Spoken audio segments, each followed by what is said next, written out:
Welcome back to Inside Politics. Our guest today is Charles Smith, who's had a legendary career in Tennessee, both in terms of education, politics, and journalism. Charles, you mentioned before we went out about running against Phil Bredesen in 2002. You knew you were an underdog, I think, by the time you went into the race. But you say September 11th, 2001 had a lot to do with why you thought you didn't have it. You thought you had a chance, but when September 11th came along, you didn't. Why not? Well, we knew, as you say, that we would be the underdog. We also knew it was going to be difficult to raise money, and we started our campaign the date on September 10th.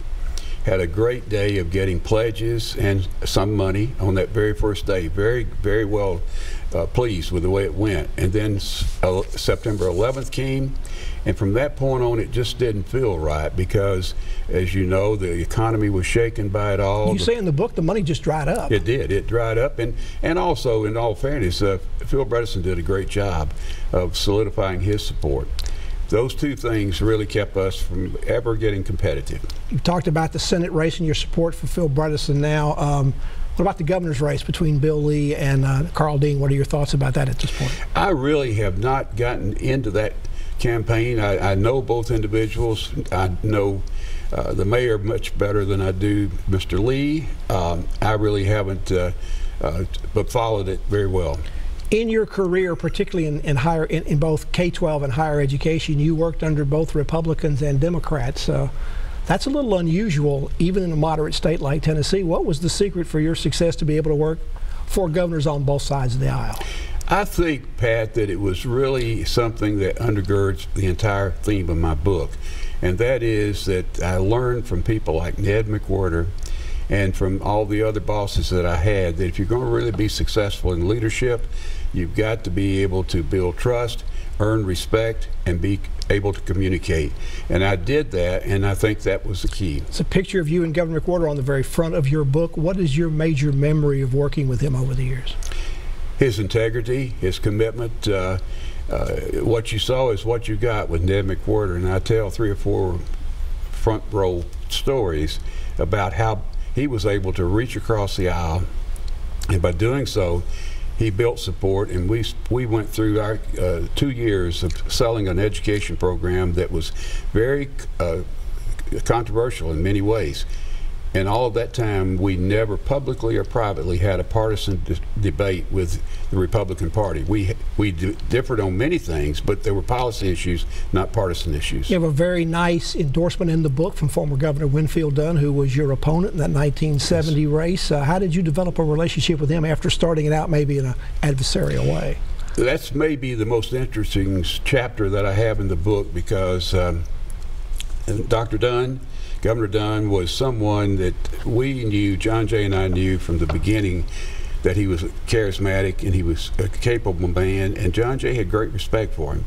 And I was fortunate to have a front row seat over 40 years to how that relationship between those two men came together and lasted to the day that John Jay died.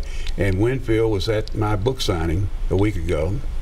Now, what's interesting about what you've been able to do is that the ability to work across the aisle, reach across the aisle, seems to be a dying art even in Tennessee. Are you concerned about that? Do you think it is dying? Deeply concerned. I think we're facing an uncertain future politically until we find a way to rebuild the bridges, until we find people like Winfield Dunn and Ned McWhorter and the others who had a capacity to reach across the aisle. On the education side, you worked in both K-12 as the Commissioner of Education in Tennessee. You also worked quite a bit in the higher education side. Not too many people go in both areas for that. How difficult was that for you? You didn't have what a lot of people would say would be the required doctorates to do that. Was there a learning curve there? Was there an acceptance curve you had to go through? Both. Both, actually, because I spent most of my career in higher ed. And when Governor McWhorter called me unexpectedly and asked me to be the commissioner, I said, Governor, with all respect, I don't know a thing in the world about K through 12. And he said, we're going to learn together. And we did. And that was the toughest job I ever had, but the most rewarding job. In terms of K-12 today, a lot of concern about the 10 Ready program, which is supposed to be measuring both the progress or lack thereof of both teachers and students. It doesn't seem to be able to get off the ground in Tennessee for a lot of technical reasons for getting the test administered and properly given. So what is your thought about that? What advice would you give whoever the next governor is to try to fix this? I would advise the next governor to go back and look at two things. One is look at what Governor Bredesen did during his 2 terms to uplift the standards in Tennessee, and he specifically wanted those standards to match up with the nation's report card. The other advice I would give would be to pay a lot of attention to the organization that I once headed during the Bush administration, because I think that the measurement from the nation's report card, it is not a high-stakes test, but it's a test that will measure over time progress. And if you look at those two things, and I think we've gotten away from that, not just in Tennessee, but across the country. Bredesen was on the right track.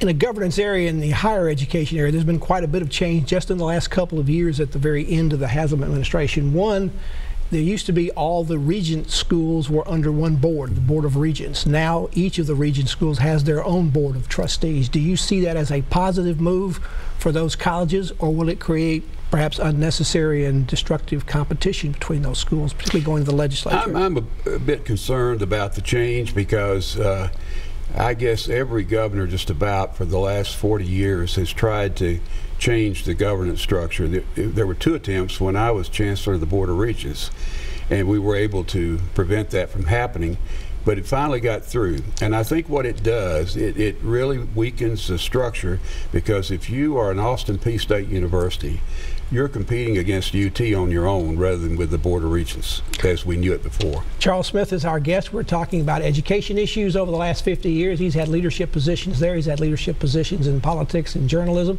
Back to continue our conversation and about his new book after this break.